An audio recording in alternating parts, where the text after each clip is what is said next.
Attention, il faut toujours noter que les propos et points de vue exprimés par les invités ne nous représentent pas nécessairement. Merci.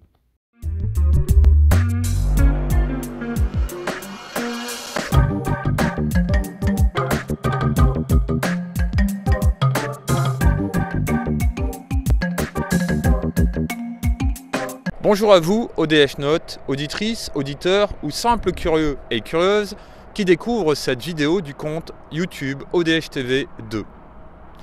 Bienvenue dans cette nouvelle édition de Matin OVNI. Mais passons dès à présent à un sommaire détaillé.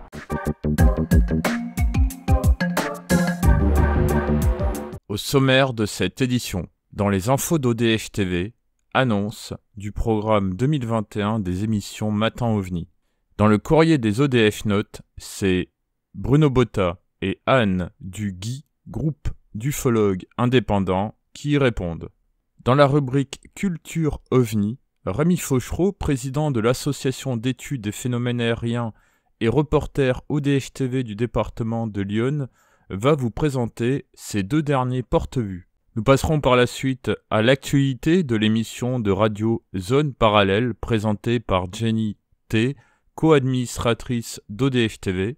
Dans la question de cette édition, Éric Zurcher, spécialiste des rencontres rapprochées du troisième type en France, va vous parler de l'armée des ombres. Puis nous passerons à l'actu OVNI dans l'histoire ou actu ODH avec Rémi Fauchereau qui vous parlera d'un cas de rencontre rapprochée du troisième type depuis la commune de Mercy dans l'Yonne. Et nous terminerons par le dossier de cette édition, le 8e épisode de la série Réflexion OVNI. Mais passons dès à présent aux infos d'ODH TV.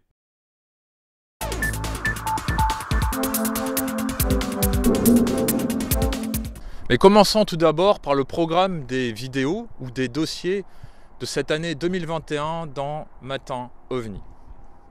Nous allons poursuivre la série brouillage humain, brouillage culturel, brouillage médiatique, brouillage des théories en enquête aussi, brouillage des ufologues, mais également parler des influenceurs en ufologie, car il y en a beaucoup. Nous allons poursuivre aussi la série Hypothèse, avec le 4e épisode de l'hypothèse militaire qui sera diffusé logiquement en avril 2021, mais également l'hypothèse socio-psychologique qui sera en plusieurs parties aussi.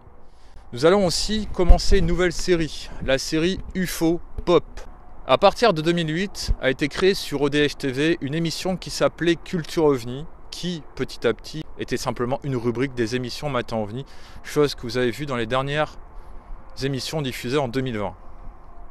Ainsi, Bruno Botta, reporter ODH TV Île-de-France, mais également membre du GUI, groupe d'ufologues indépendants, Gilles Durand, secrétaire général du SSO, et reporter correspondant pour ODH TV, vont vous parler de films, de séries TV, d'art, de jeux vidéo, de goodies en tout genre par rapport à l'ufologie populaire.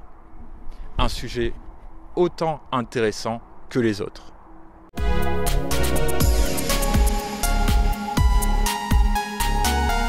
Vous parlez de livres, or il y a certains ouvrages en France où les auteurs ou enquêteurs ont volontairement réécrit les cas en fonction de leur théorie. Qu'en pensez-vous ? Ça, je trouve que c'est un tort, parce qu'il faut que le témoignage soit le plus fidèle possible, surtout le témoignage du témoin. Moi, je vois pas d'intérêt, personnellement. Ça me paraît dangereux, contre-productif. Oui. Après, il peut y avoir des nouveaux éléments sur le cas, c'est-à-dire qu'on peut faire une contre-enquête, et là, effectivement, il peut y avoir matière à réécrire et à changer de vision, parce qu'on peut avoir des éléments nouveaux, mais concrets. Mais en l'absence d'éléments nouveaux et concrets, ce n'est pas notre vision subjective qui doit influencer le cas.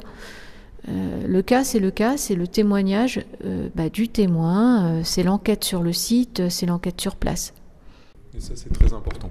Ça, c'est des points à souligner. Voilà. Être neutre.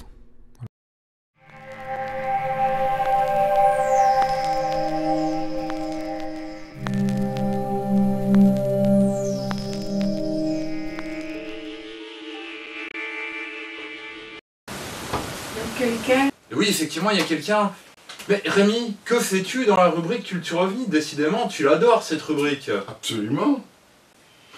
Et je vais vous parler... Et alors, tu dis pas bonjour aux ODH Notes? Ah, excusez-moi, bonjour les ODH Notes. Bon alors, de quoi vas-tu nous parler? Eh bien, je vais vous parler de différentes formes d'OVNI. Et là, son deuxième porte-vue, donc les entités qu'on peut retrouver dans la littérature ufologique. Et ça vaut le coup, parce qu'il y a beaucoup de choses qui pourraient même être dans des endroits, dans des films de science-fiction. C'est à toi, Rémi. Eh bien, voilà. Pourquoi as-tu fait ça? J'ai fait ça pour... Tu t'ennuyais, c'est ça? C'est un peu ça, pour me distraire, et puis pour voir un peu comment le phénomène des formes évoluait au cours du temps. Tout simplement, des formes d'OVNI évoluaient au cours du temps. Alors donc, je me suis procuré un peu tout ce qui traînait dans la littérature, dans les livres, dans les magazines, etc. Et c'est assez marrant de voir un peu tout ce qui existe. On se demande comment ça fait pour fonctionner, pour voler, pour se balader dans l'espace. Pas tout ce qui existe, Rémi, voyons, tout ce qui a été vu par les témoins. Oui, tout ce qui a été vu, oui, bien sûr, oui. Bon, mais tout ce qui a été interprété par la suite par les ufologues. Il y a beaucoup de choses, oui, il y a beaucoup de choses. Bon, bah c'est... Et puis il y a peut-être des fakes au milieu de tout ça, c'est possible aussi, parce que j'en ai pris sur Internet, hein, donc on peut pas savoir... Ouais, sur Internet, il vaut mieux se méfier des fois de tous les fakes qu'il y a. Oui. Et puis donc, qu'est-ce que j'en conclus? T'as pas présenté les entités, parce que là j'en vois des magnifiques. Là, il y en a un c'est un cyclope, hein, qu'on peut retrouver d'ailleurs dans la littérature ufologique italienne, surtout le livre UFO in Italia. Là on voit donc une dame un peu bleue, hein, ça rappelle un peu... Il y en a même un que j'ai vu, je sais plus où, avec une trompe d'éléphant. Voilà, c'est un petit insecte. Là on dirait, pour ceux qui connaissent la culture Marvel, dans les agents du Shield, les cris. Ça ressemble un peu à ça. Un reptilien, là. Un type insectoïde, un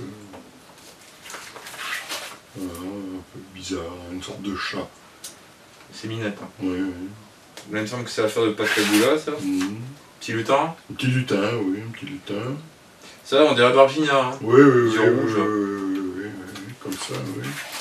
Et puis avec la trompe d'éléphant, là, comme on disait, c'est assez marrant. Là, c'est le petit gris classique. Enfin, les deux dessins, c'est les petits gris classiques. Puis là, bon, c'est les nordiques. Mais oui, les nordiques, ouais. Voilà. Donc en fait, tu t'ennuyais. Oui, j'ai trouvé ça marrant, enfin...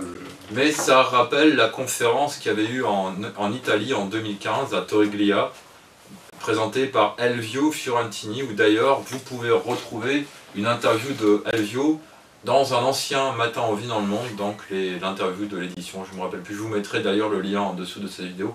Merci Rémi de nous avoir fait part de ces deux porte-vues, mais pourquoi finalement as-tu réalisé cela? C'est un divertissement pour moi. Ça m'a fait voir un peu que d'un côté c'était toujours représenté sous forme humanoïde, les extraterrestres. Finalement c'est toujours deux pattes, deux jambes. Hein. Toujours.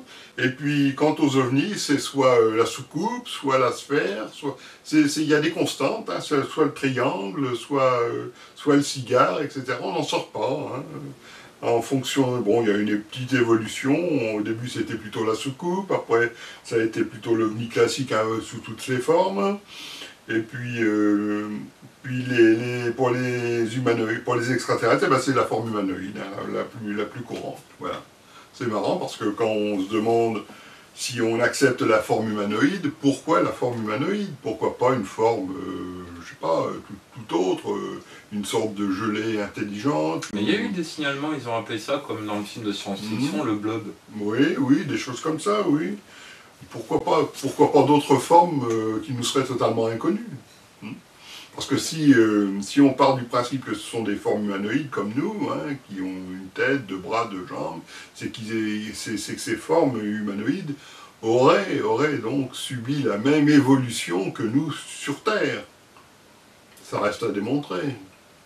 En tout cas, moi personnellement, je tiens à te remercier de cette dernière édition de Culture OVNI où tu présentes ces éditions, parce que tu nous as fait donc voyager dans d'autres domaines, dans des livres que tu as aussi chez toi, donc, parce que Rémi il a une très très grande bibliothèque, hein, mais il n'en parle pas souvent en fait.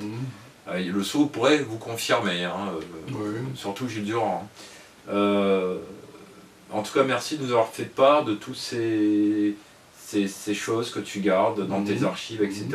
Peut-être que nous nous reverrons dans une prochaine saison de Culture OVNI, parce que là, nous allons passer à d'autres rubriques présentées toujours par les reporters d'ODH TV, donc pour essayer de vous faire part et de vous apporter la plus grande information possible et inimaginable, même s'il y a beaucoup de choses à dire en ufologie, c'est loin d'être fini. On aurait tendance à penser des fois qu'on tourne en rond, qu'on a vite fait le tour, mais c'est totalement faux, il y a toujours quelque chose à dire, surtout concernant la culture et le phénomène OVNI. Oui, absolument.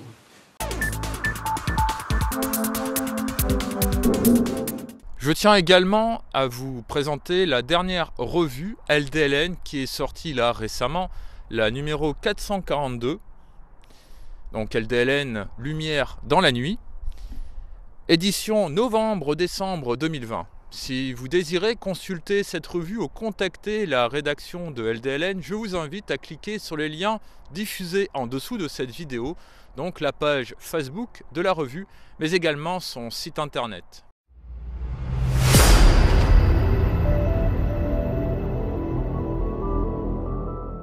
Jenny, as-tu déjà écouté Zone Parallèle et qu'en penses-tu? Ben oui, j'écoute depuis le départ. J'ai jamais manqué d'épisode jusqu'à présent. Ce que j'en pense, c'est très bien, hein. C'est intéressant pour les gens qui sont intéressés par les témoignages, les récits.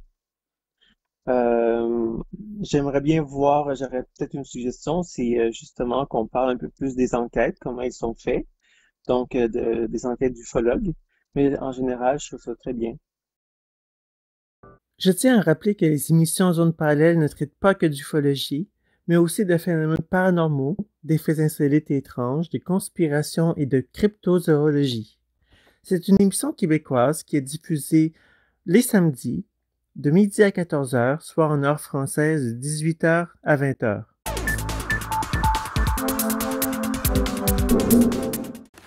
Alors, revenant sur le cas de l'armée des ombres, qui, quand j'ai vu le dessin, ça m'a fasciné.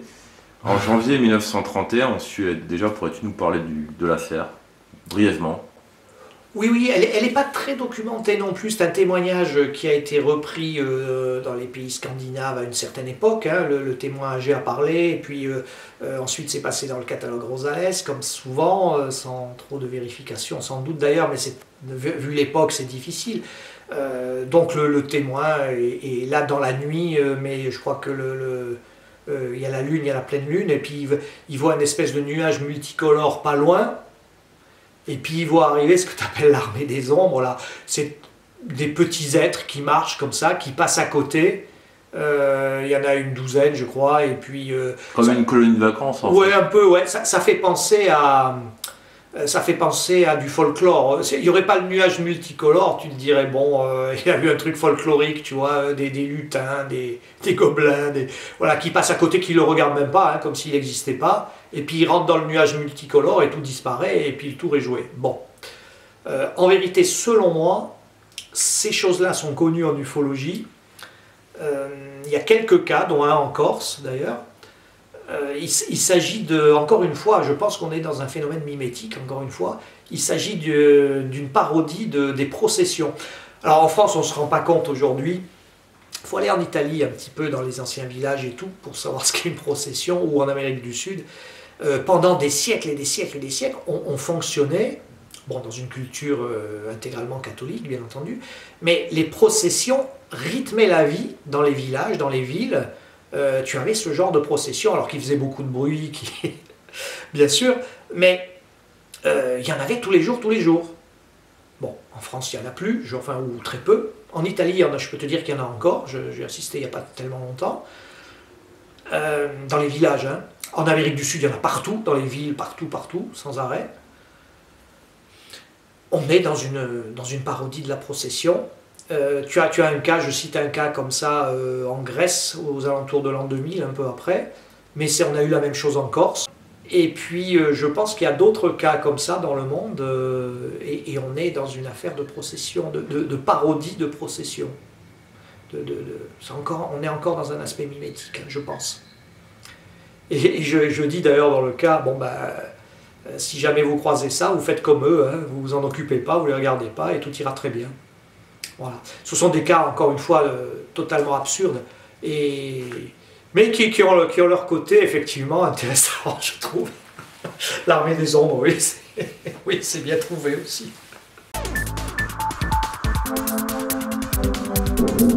Passons dès à présent à la deuxième partie de cette édition, l'actualité de l'ufologie ou des ovnis dans l'histoire. Ainsi, un ufologue, un chercheur, un passionné va vous présenter un cas qui l'a inspiré, qu'il a étudié et qui s'est intéressé.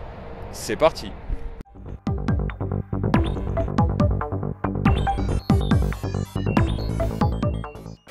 Et R3, moi je dirais la dernière que j'ai commencé à enquêter, qui n'est pas finie, à Mercy, du côté de Brunant-sur-Armançon, à peu près la hauteur de Joigny, en allant sur l'est du département.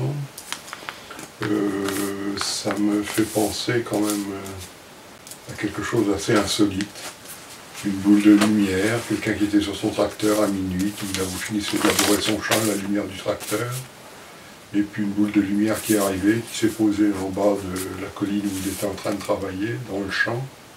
Et ça s'est matérialisé en vraiment une soucoupe volante au vrai sens du terme. Hein.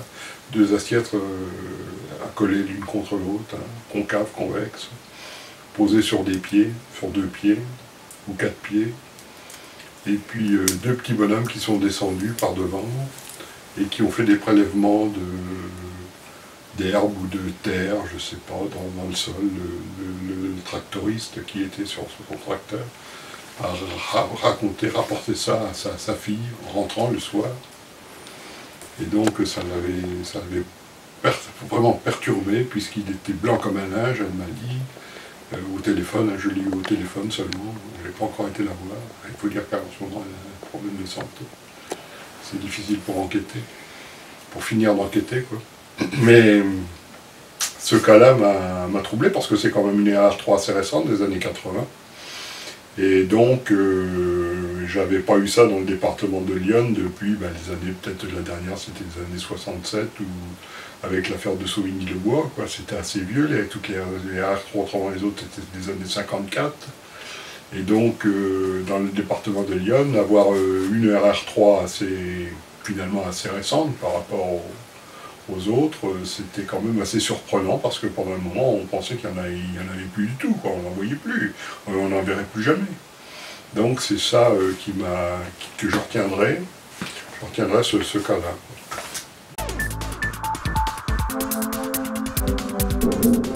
Passons dès à présent à la troisième partie de cette édition, le dossier.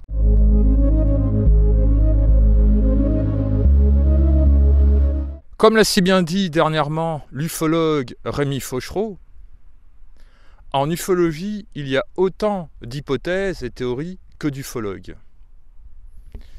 Dans ce 8e épisode de la série Réflexions OVNI, des enquêteurs, des veilleurs, des témoins vont continuer à vous parler de l'élusivité, de l'intrusivité, de l'effet vitrine, mais également des différentes spéculations qu'il y a dans le domaine.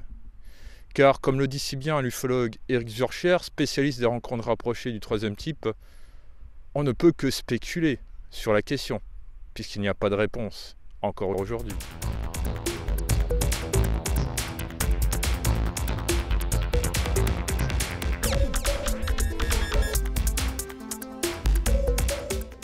Pourquoi il y a autant de spéculations en ufologie ? Parce que c'est le sujet qui incite à ça.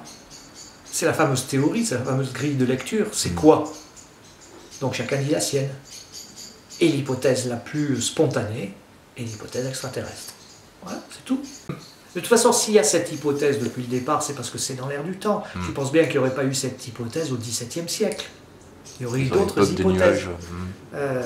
Voilà, et au Moyen-Âge, il y aurait encore d'autres hypothèses. Voilà. Non, c'est pas un handicap. Simplement, ce que je reproche un petit peu, c'est qu'elle emplit totalement ton champ de vision. Voilà, c'est un tabou, et ça emplit totalement ton champ de vision. Ce qui fait que tu ne regardes pas ailleurs, effectivement. En fait, tu te consoles en disant que de toute façon, c'est de la spéculation aussi. Parce que même l'hypothèse extraterrestre, tu ne peux pas la prouver. Non. Et tu ne peux pas prouver le reste non plus. Voilà. Alors, c'est un peu embêtant quand c'est un tabou et que tu ne peux pas regarder autre chose. Ça, c'est vrai que c'est embêtant. Selon moi, c'est un fonctionnement extrêmement social. Les humains ont besoin de faire de la spéculation lorsqu'ils ne comprennent pas quelque chose, lorsqu'ils sont devant un phénomène inconnu.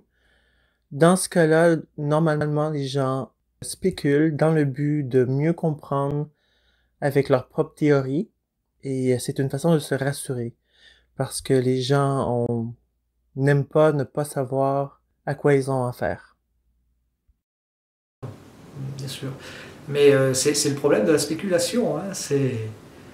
Tant que tu n'arrives pas à prouver le modèle que tu veux présenter, tu es dans la spéculation et tu t'affrontes aux autres qui ont des idées différentes. Bon, est-ce que ça vaut le coup? Moi, j'ai longtemps pensé que ça valait pas le coup. Maintenant, tout dépend de l'origine du truc. Parce que, bon...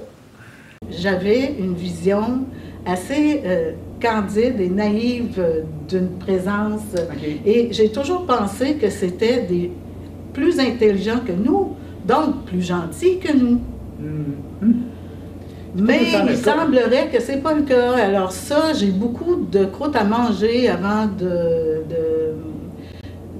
gérer avec le fait qu'ils sont peut-être pas tous gentils. C'est ça, il y en a plusieurs sortes. Ils sont pas tous pareils. Ils sont pas tous gentils. Bon, ça, c'est toutes des hypothèses que je regarde et que j'essaye d'apprivoiser tranquillement, pas vite. Oui. Là où ça pourrait être dangereux, c'est sur les causes et sur le long terme. Là, c'est peut-être plus embêtant. Mais bon, autant que je sache, on n'a pas de décès. Alors il y a bien quelques cas en Amérique du Sud, mais peut-être que les gens étaient mourants et puis ils sont morts un peu après, et on dit c'est des ovnis. Non, on n'a pas de certitude là-dessus, c'est pas vrai. Je prends toujours cet exemple-là. Aller faire comprendre à une colonie de fourmis rouges comment fonctionne un moteur de Ferrari ou de Porsche. Voilà, enfin, la fourmi, elle n'a pas conscience de nous, et encore moins du moteur d'une voiture de course, quoi. Et peut-être que nous, on est au même stade, c'est-à-dire qu'on a face à nous des phénomènes qu'on ne comprend pas, qu'on essaye de relier avec la vie extraterrestre, parce que c'est toujours par rapport à l'espèce humaine. On se dit, il y a peut-être une autre forme de vie plus évoluée ailleurs dans l'univers, pourquoi pas. Mais moi je pense que le phénomène OVNI n'a rien à voir avec la vie ailleurs dans le cosmos. Enfin, je ne vois pas trop le lien de tout ça. Et donc voilà, je me dis peut-être notre cerveau n'est pas en capacité d'assimiler ce qu'il y a derrière. On sait bien que le cerveau humain ne voit pas 100% du visible. Les infrarouges, il ne les voit pas, les rayons gamma, il ne les voit pas. Donc il y a des choses qui existent, on sait que ça existe, mais le cerveau humain ne peut pas les voir. Donc voilà, peut-être que là, c'est quelque chose qui nous est fermé à jamais, et qu'on ne pourra jamais comprendre ou même voir. Mais moi, je préfère parler d'ontologie, c'est-à-dire quelle est la réalité ultime de l'univers dans lequel on est. Parce que ça renvoie à ça, hein, quand même, quelque part. Et toujours à notre grille de lecture, qui est la théorie qui nous permet d'appréhender les choses, parce que sinon on deviendrait fou s'il n'y avait pas cette théorie-là. Et si tu sors de la théorie, tu es dans la spéculation, et donc tu risques de partir un peu dans tous les sens. C'est pour ça que c'est très délicat de faire ça. Et pourtant, et en même temps, il serait quand même intéressant de savoir qu'est-ce qu'il y a derrière, et qu'est-ce que ça cherche surtout à faire.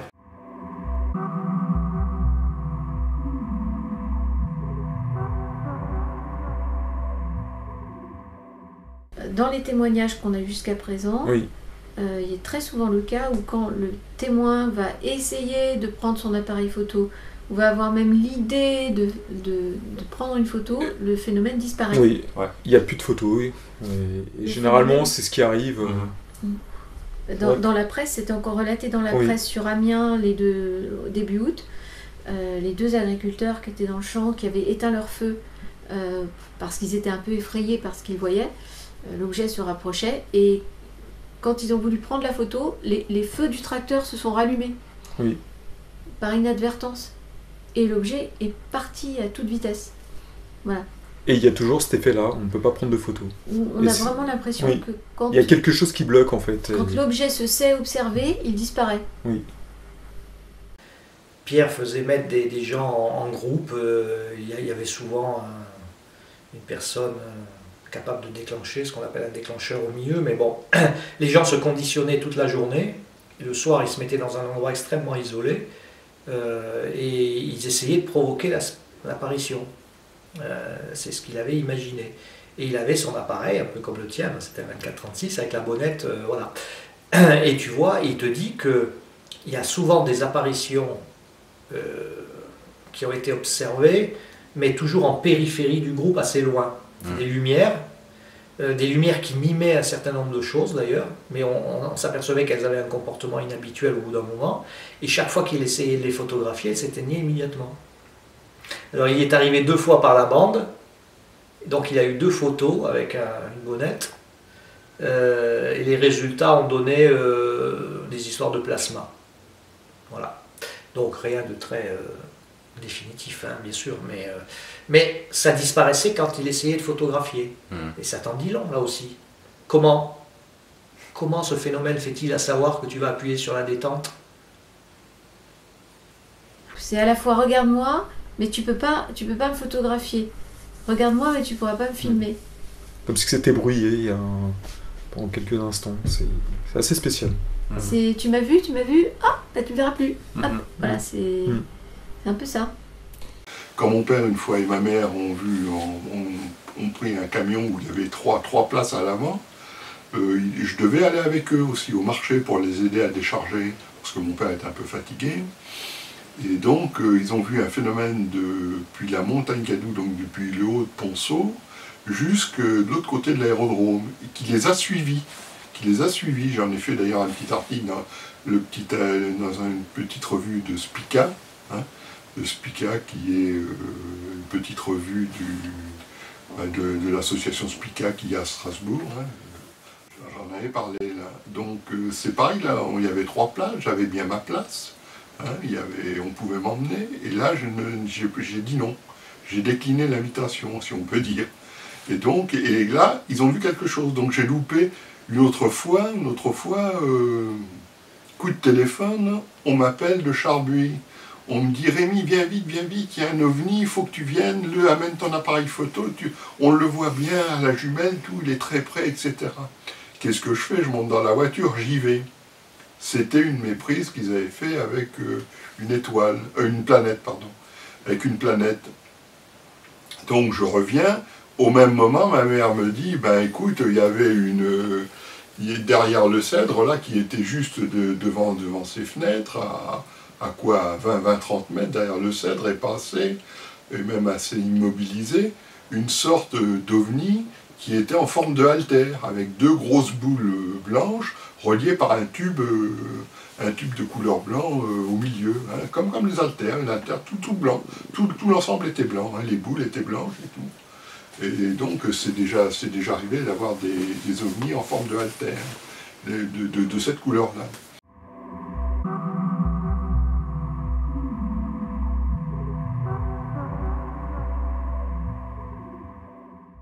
Alors ce qui cache la forêt en ufologie, c'est le brouillage humain. Il n'y a aucun doute, il est plus puissant que le phénomène lui-même. C'est arrivé à un stade où je te le dis, la situation est ingérable aujourd'hui. Bon. Mais le phénomène n'est pas innocent non plus là-dedans. Parce que lui aussi surfe, il y a une curieuse dialectique quand même là au milieu, un aller-retour permanent. Si dans certaines de ces manifestations, il se nourrit de la culture et de l'histoire humaine, lui aussi joue ce jeu-là. Donc ça revient à dire que les apparences sont trompeuses. Nous occultons le problème par le brouillage humain, mais le phénomène se dissimule aussi dans le hasard et derrière les apparences. Ça, c'est à peu près une certitude pour moi. Ce qui fait que c'est pas gagné, quoi, quand même, hein, parce que qu'est-ce qu'il y a derrière? Qu'est-ce qu'il y a derrière? C'est une question qui est redoutable. C'est pour ça qu'hier soir, j'ai pas voulu parler de spéculer sur les origines et tout. Qu'est-ce qu'il y a derrière tout ça? Oui, parce que bizarrement, veiller, on voit pas grand-chose quand même. Hein. Ça peut arriver. Ou alors, c'est le moment qu'on s'attend pas, que là, vous allez faire une observation. C'est le moment où on va retourner parce qu'on en a assez, et la moitié des gens sont repartis. C'est celui qui va rester, qui va peut-être voir quelque chose. Oui, et ça arrive souvent comme ça, dans de nombreux cas. Et comment expliques-tu que tu ne vois que maintenant? Je ne sais pas. Parce que j'ai eu l'occasion, j'aurais pu avoir l'occasion de voir les mêmes phénomènes que ma mère en même temps qu'elle. Et il n'y aurait pas eu un seul témoin, c'est-à-dire ma mère ou même mon père, mais on aurait été 2 ou 3 témoins. Et je l'aurais vu avec eux. Mais à chaque fois, il se produisait quelque chose, c'est-à-dire soit je disais, une fois elle est rentrée dans ma chambre, elle me disait Rémi, il y a un phénomène là qui est bizarre, viens te lever. Je dis écoute, laisse-moi dormir. Voilà. Deuxième fois, un matin elle part, elle dit Rémi, tu viens? J'ai dit écoute, non, je suis pas en forme, je vais pas avec toi pour une fois, et j'y allais depuis 1 an sans m'arrêter. Ce jour-là, j'y vais pas. Et qu'est-ce qu'elle voit en montant la montagne Cadou? Une sphère qui lui a traversé devant le pare-brise, qui venait des Varennes et qui allait en direction de Marnay. Et on a l'impression d'ailleurs que parfois, celui qui voudrait le plus voir, c'est celui qui voit rien. Voilà, il voit rien. C'est pour ça que je parle de spéculation. Tu peux spéculer tant que tu veux. Hein. Tu peux même spéculer sur de bons arguments en plus. Mais ça reste de la spéculation, c'est-à-dire que ça n'est pas prouvable. Voilà. Même l'hypothèse extraterrestre, hein. C'est l'hypothèse la plus, je dirais, spontanément logique. Comme me disait un ami, qu'est-ce que tu veux que ce soit d'autre? Bien sûr, bien sûr.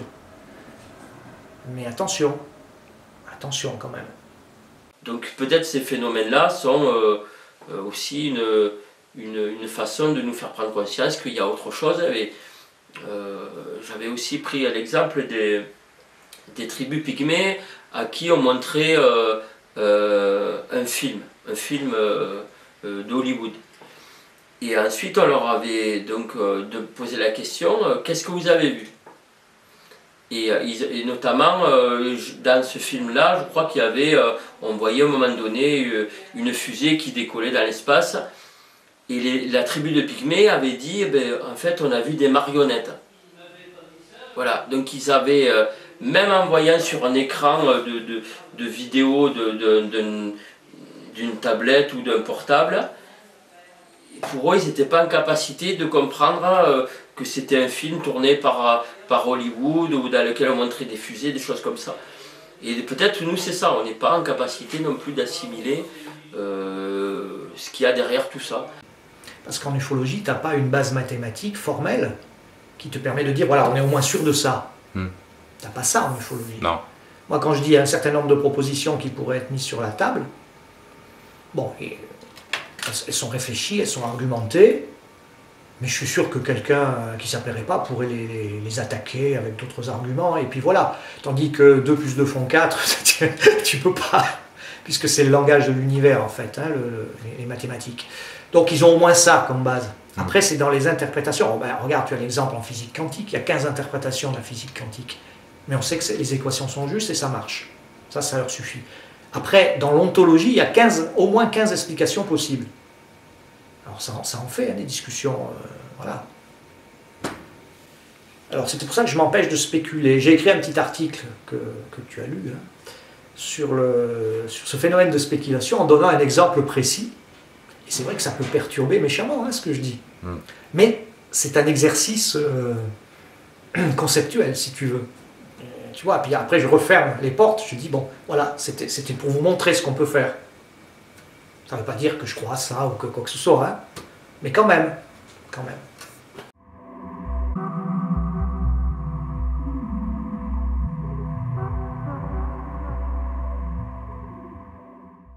Bref, on peut spéculer avec tout ce que l'on veut en ufologie.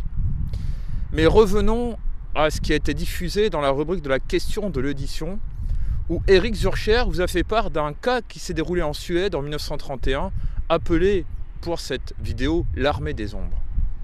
Dans ce cas-là, nous arrivons à un cas de figure qui arrive souvent en ufologie. Il y a l'apparition d'entités et d'un phénomène lumineux. Mais s'il n'y avait pas eu ce phénomène lumineux, est-ce que ce cas aurait été rangé dans un catalogue de rencontres rapprochées du troisième type, ou un catalogue de paranormal ou de phénomènes dits de haute étrangeté. Et c'est bien là le problème de l'ufologie. C'est que des fois, il y a des cas, on ne sait pas où les mettre. Étrange, paranormal, haute étrangeté, ufologie, ou une autre catégorie qui n'existe pas encore à l'heure actuelle. Donc revenons avec Eric sur cette affaire, avec l'intervention d'autres personnes, d'autres ufologues. Et on est limite. Là, pourquoi le cas dont on parlait, l'Armée des Ombres, pourquoi j'en parle? Mais parce qu'il y a cette espèce de brouillard coloré autour. Mais peut-être que ça n'a aucun rapport avec le phénomène OVNI, hein, c'est possible aussi. Mais là, on est vraiment sur une ligne du rasoir, encore une fois. Hein. Donc restons autour de ce dossier, de cette étude, réflexion entre l'ufologie et le domaine de l'étrange. Tu as ce genre de cas encore aujourd'hui, impliquant des fois plusieurs témoins, on en parlait tout à l'heure, et récents, mais tu ne peux pas les relier au phénomène OVNI. Alors peut-être qu'il y a des parallèles, hein, il y en a certainement d'ailleurs, mais tu sais, quand tu n'as pas l'apparition d'un objet, la relation de cause à effet entre les deux, tu ne peux pas l'établir. Donc c'est plutôt classé en phénomène psy, on va dire. Oui, de toute façon c'est hard, ce milieu, c'est hard. Parce que c'est dur, parce que on est obligé de jouer à la limite, c'est borderline hein, de faire de l'ufologie. C'est borderline, hein. Tu bascules vite d'un côté comme de l'autre. Hein. Il faut rester sur ta crête. Voilà. Puis pareil, après c'est toujours dans les mêmes zones, hein, secteur des bois, des plaines, des personnages comme ça, on aperçoit des personnages, des petits personnages un peu engourdis qui se déplacent. Puis voilà, après ça part. Je le dis simplement, mais c'est plus complexe que ça, quoi. C'est incroyable. Comment dire, c'est l'inconnu qui bloque, quoi. Ça fait un peu bloquer l'esprit de voir un personnage qui ressemble à un humain, mais tu vois pertinemment que c'en est pas un, quoi. C'est ni une personne handicapée ni rien, quoi. C'est vraiment un personnage recroquevillé qui peine à se déplacer, puis au moment de partir, ça a une agilité incroyable, avec des faces blanches comme ça, face blanche, mais pas une grosse tête, un petit corps et tout, c'est pas du tout ça, c'est vraiment un corps atrophié, humain, pas les bras plus grands que la norme, hein, normal quoi, mais juste recroquevillé, pas épais, pas bien grand, 1m35-40, et puis une face blanche avec une étoffe, une masse plus sombre autour de la tête. Puis après, au moment de s'approcher, ça part vraiment à une vitesse incroyable. Voilà pour les choses qui marquent. Il y en a d'autres. Et c'est ce qui est fantastique dans ces cas, c'est que quand une RR3 commence, que tu lis l'enquête et le récit, tu sais d'entrée comment ça se termine. Il n'y a jamais d'exception. Ce qu'on ne savait pas, on n'avait pas fait attention à la façon dont ça commence, ce qui est notre histoire. Mais la façon dont ça se termine, on connaît. Donc tu as une façon dont ça commence, tu as la séquence proprement dite, et la façon dont ça se termine, c'est l'élusivité à 100%. Et le phénomène OVNI n'échappe pas à ce mécanisme-là. Hein. Voilà. Ce qui est tout à fait intéressant d'ailleurs. Mais on n'a pas on peut émettre un certain nombre d'hypothèses, hein, bien entendu, je ne m'en prive pas d'ailleurs dans le livre, mais c'est vrai qu'on n'a pas les billes, on n'a pas la théorie derrière, hein, ça, c'est très très très très difficile. D'ailleurs, beaucoup de cas sont des cas de conscience. Si tu es honnête intellectuellement, pour un ufologue qui s'intéresse à ça, qui prend les cas, ou tu y adhères spontanément parce que tu crois à ça, c'est ton truc, et puis on n'en parle plus, ou tu te poses des questions et tu essaies de réfléchir là-dessus. Et donc chaque fois que tu as un cas comme ça qui t'arrive, tu as un choix toi à faire. Est-ce que tu prends le cas? Est-ce que tu le prends pas? Si tu le prends, pourquoi? Et si tu le prends pas, pourquoi? D'abord. Et si tu le prends, le cas porte de l'information, qu'est-ce que tu fais de cette information? Est-ce que tu la mets de côté? Est-ce que tu dis, bon là, quand même, voilà ce qu'elle nous dit, il y a d'autres cas qui disent la même chose, qu'est-ce que ça pourrait être? C'est ça la démarche, hein. C'est ça qu'il faudrait faire chaque fois.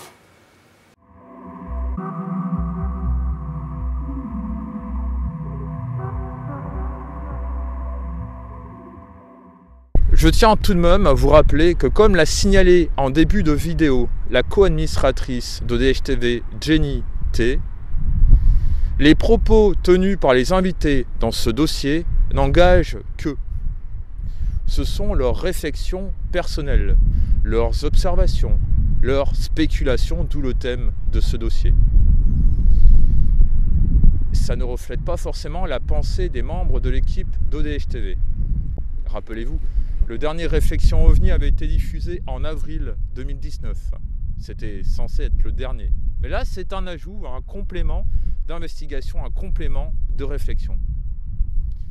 Donc je vous laisse avec les mots de la fin, présentés par Gaëtan, ancien ufologue et veilleur, et Jean-François Primeau de l'ADIPAN et reporter ODH-TV du Québec.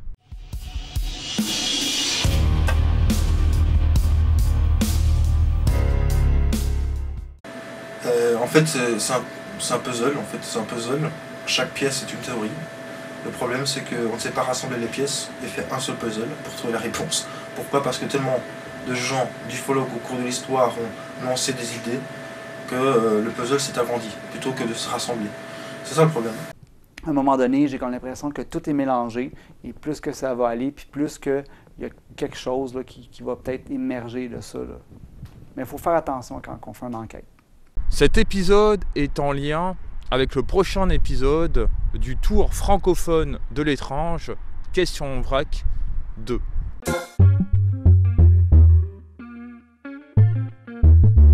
Nous arrivons à la fin de cette nouvelle édition de Matin OVNI. Je tiens à remercier toutes les personnes qui sont intervenues dans cette édition, mais également les membres de l'équipe d'ODH-TV, les partenaires proches et vous autres, ODH Note. Si vous désirez voir ou revoir d'anciennes éditions de Matin OVNI ou Matin OVNI dans le monde, je vous invite à cliquer sur les liens affichés en dessous de cette vidéo, donc les playlists des anciennes éditions. Je vous donne rendez-vous à la prochaine, je vous souhaite à tous une excellente journée et à très bientôt sur ODH-TV 2. Au revoir.